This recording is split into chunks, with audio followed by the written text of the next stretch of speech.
Hey everyone, welcome to Reverse Homesteading.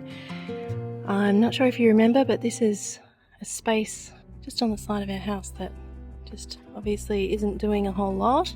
I believe this is a thunderstorm vine here.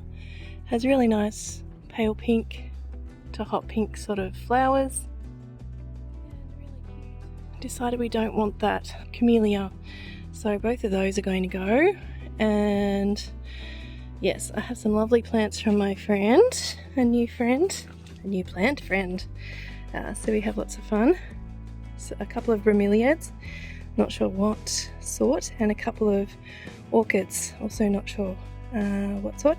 I believe she got them from a garage sale, that sort of thing. And I'm going to put those in along here. But one thing I just wanted to show you is where the rain is and where the rain isn't. So you can see that dry, dusty spot there, that just obviously does not get rain. And you can see all of the grass and the moss. It's quite a shady area here. That's why I've been waiting to see what I could do with it.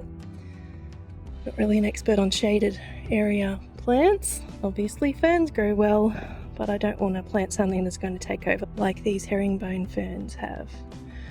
And the thunderstorm is going to go as well. Also, there are a couple of pittosporums, sweet pittosporums. They will become big trees like that thing. Hello, that's a cotoneaster. Anyway, trees we don't want, but it will be alright in the end. So I thought I'd try a before video before the big chipper starts, because that will be a big thing today. We've got a family helper, and yeah, that's what we're doing finally today.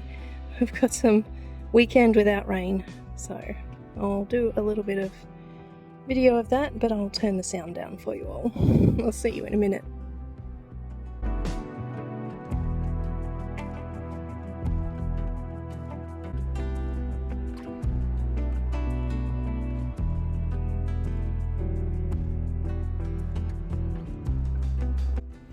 Just wanted to show you this about herringbone ferns.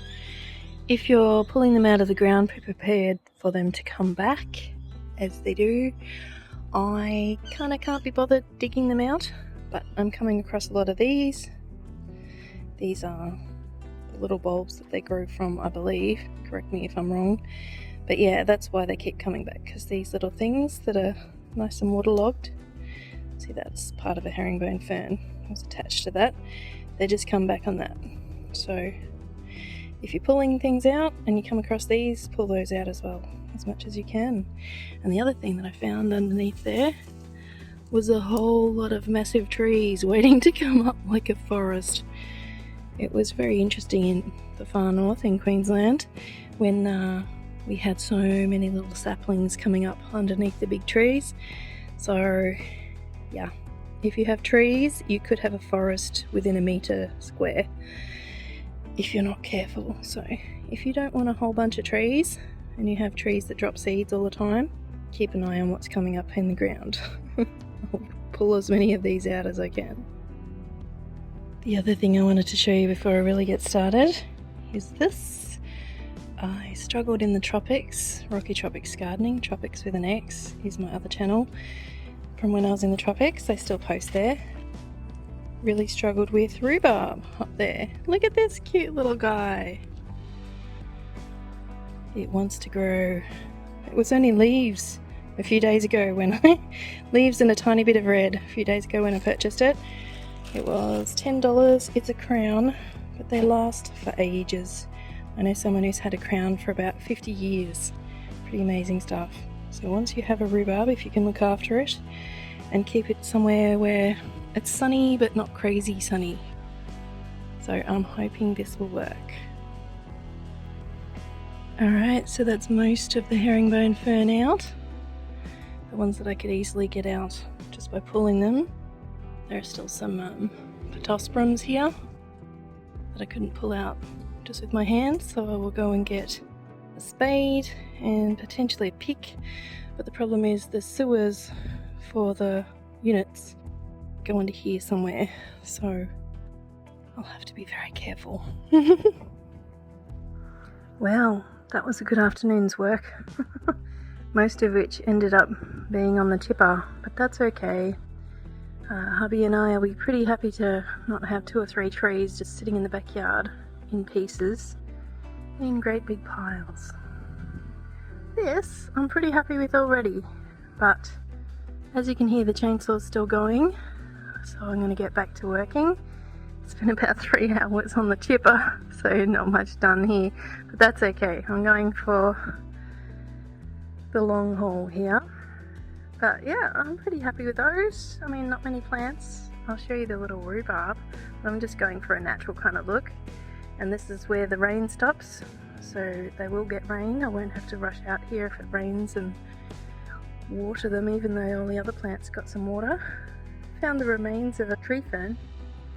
Most gardens from the 1970s and onwards in Melbourne have a tree fern, if it's not a natural one. Oh, I watered the others, but I forgot to water this one in. It's my little rhubarb crown. You can see a little bit of red there. So yeah, you bury them not too deep, and well, that's how I bury them. And just a bit of soil on top of the crown. The crown lays flat on the ground like asparagus, kind of, but they're sort of over a row. But anyway, you get what I mean. I'll water my little rhubarb in before I forget. So there's my little seating area started outside where it will be cool in summer, nice and shady. And I'll keep finding some shady plants that can go here. The sun does catch that. And as I've said before, I was going to put the grapevine and the native currant along here, and the Panama passion fruit. I have to get this thing out first, and I just don't have the energy today. But yes, even thinking I might run some beans along here just for fun, till the other ones get too big to be doing that. So yeah, there are places, if we plant in the soil, there are places where we can put some larger amounts of plants, larger crops. But that's all for today. Hope you're having fun in your garden. Thanks for watching. We'll see you next time.